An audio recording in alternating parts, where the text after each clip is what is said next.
The National Assembly passed in a plenary session on Wednesday revisions to the law on penalizing crimes related to stalking to enable punishment against a stalker even if the victim may not wish for it.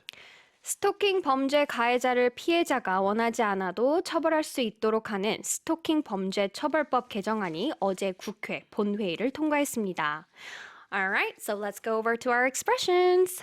The first one is revisions to the law. Revisions to anything are changes.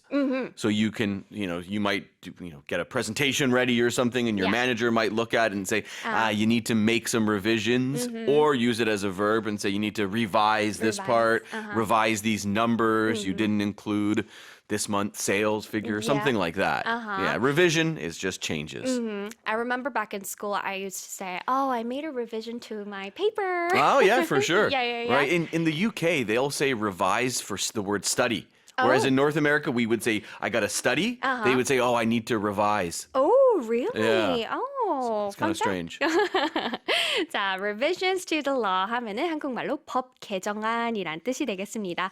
revision은 우리 레이 선생님께서 말씀 주신 것처럼 수정 또는 수정한 것이라고 뜻하는데요.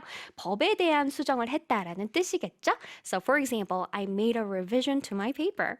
Next expression is enable punishment. Ooh, I guess it's bad if you're a stalker. Yeah. But if you're against stalking, then this is a positive revision. When something is enabled, it means it can happen. It will be allowed. Yes. It's going to be possible now. So they're taking actions for it. Yeah, exactly. The opposite of enable is disable. I think actually we talked about this yesterday. Oh, yeah, the same really? word 2 days in a row. But that's okay. Now you know. Yes, now I know. So enable something을 하게 되면 뭐뭐를 가능하게 하다라는 뜻이 되고요. punishment 하게 되면 무시무시한 처벌이란 뜻이 되겠습니다.